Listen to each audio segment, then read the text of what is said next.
Finally guys আমরা এখন সেই ভুতুরে বট গাছের একদম নিকটে চলে এসেছি। আর এই গাছের পাতা যে ছেড়ে তার নাকি নাক মুখ দিয়ে রক্ত উঠে মারা যায়। আর গাছের নিচ থেকে চারিদিকটা বেশ ভয়ানকই লাগছে।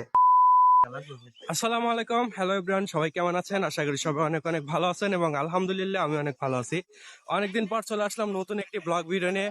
আর আজকের ব্লগটা একটু স্পেশাল হতে যাচ্ছে, কারণ আজকে আমরা যাচ্ছি ভুতুরে বট গাছ দেখতে। আর ভুতুরে বট গাছটা দেখতে আসছি আমরা আমার যে যে রুবেল ভাই আছে, বড় ভাই, ওনার নানার বাসায় পাশে।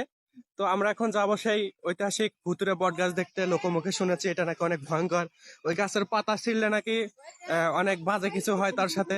সো আমরা এখন সেই গাছটি দেখতে যাব। আমরা একদম গ্রামের ভেতর দিয়েই রওনা হয়েছি।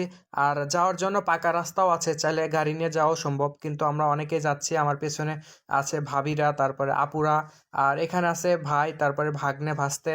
আর আমরা রাতে থেকে প্ল্যান করেছি, ভাইয়ের মুখে শুনেছি, তারপরে নানিদের মুখে শুনেছি যে এখানে নাকি বটগাছে আসলে ভয়ানক কিছু থাকে। তো ওটা দেখার জন্য আমরা সকাল সকালই বের হয়ে পড়েছি।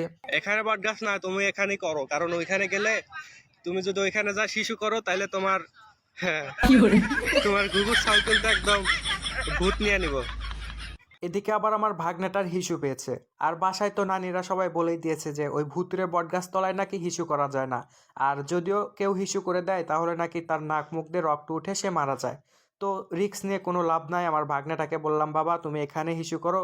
তো ভাগ্নে তো সেই শরম পাইছে, কারো সামনে হিসু করতে চাইলো না, অমনি জোর জবস্তি করে করাইলাম। অনেকক্ষণ হাঁটাহাঁটির পর চলে আসলাম সেই কাঙ্ক্ষিত বটগাছের নিকট। আর এটাকে শুধু বটগাছ বললে ভুল হবে, কারণ গ্রামের সবাই এটাকে ভুতুরে বটগাছ নামে চেনে। আর আপনারা ভিডিওতেই দেখতে পাচ্ছেন যে কতটুকু এরিয়া জুড়ে এই গাছটি বিস্তৃত হয়ে আছে। আর এই গাছটির আনুমানিক বয়স কেউ বলতে পারবে না, তবে এটি 100 বছরের উপরে হবে। তো আমরা এখন আস্তে আস্তে সামনের দিকে এগিয়ে যাচ্ছি। আর সামনের দিকে এগিয়ে তো দেখতে পাচ্ছি যে আসলে এই গাছটার গোড়া কোনটা। কিন্তু এখানে গাছ দেখেন, এক একটা ঝুল নেমে এসেছে নিচের দিকে, আর পুরাই মাটির সাথে লেগে গেছে। মনে হচ্ছে যে এটাই গাছের গোড়া। আসলে গাছের গোড়া কিন্তু এগুলো না, এগুলো হলো গাছ থেকে যে ঝুলগুলো নামে এগুলা। ভিডিওতে কতটুকু বুঝতে পারছেন জানি না, কিন্তু সামনে থেকে দেখতে এটি বেশ ভয়ানক আর রোমাঞ্চকর লাগছে। এরকম গাছ আমি তো আমার লাইফে এই প্রথম দেখলাম, আর তার উপরে এত ভয়ানক একটা গাছ। লোকমুখে শোনা যায় এই গাছের নিচ দিয়ে রাতে কেউ চলাচলের সাহস করতে পারে না, কারণ গাছ এত ভয়ানক একটা গাছ। আপনি নিজেকেই একটু গেস করেন যে আপনি রাতে এই গাছের নিচ দিয়ে চলাচল করতে পারবেন কিনা, তাও আবার এটা জানার পর যে এই গাছে ভূত প্রেতের বসবাস আছে। আর গাইস, আরেকটি ইন্টারেস্টিং বিষয় হচ্ছে এই যে ঝুলগুলা দেখতেছেন, এইগুলা দিয়ে নাকি স্থানীয় অনেকেরই পায়ের সাথে লেগে উপর দিকে টেনে তুলে নিয়েছে।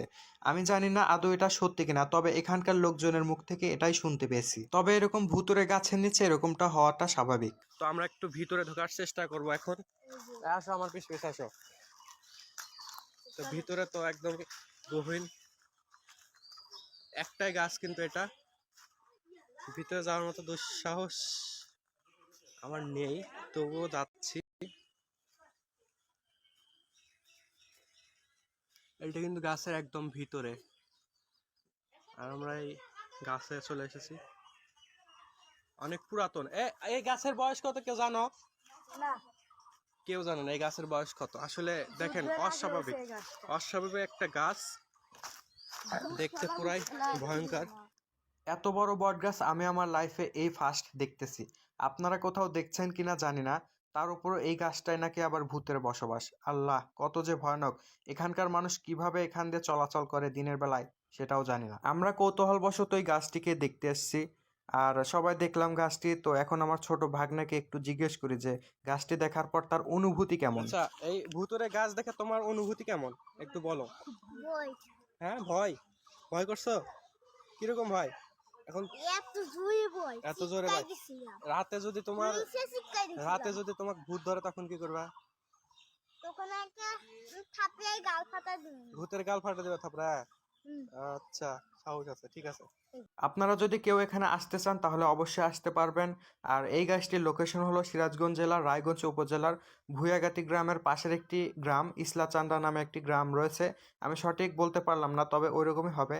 তো আপনারা চাইলে এখানে আসতে পারবেন। আর এখানে আসতে অবশ্যই অনেকের সাথে আসবেন, কারণ এখানে একা আসতে গেলে অবশ্যই আপনার বিপদ হতে পারে। যেহেতু গ্রামবাসীরা বলে, এর জন্য কোনো প্রকার রিস্ক না নেওয়াই ভালো।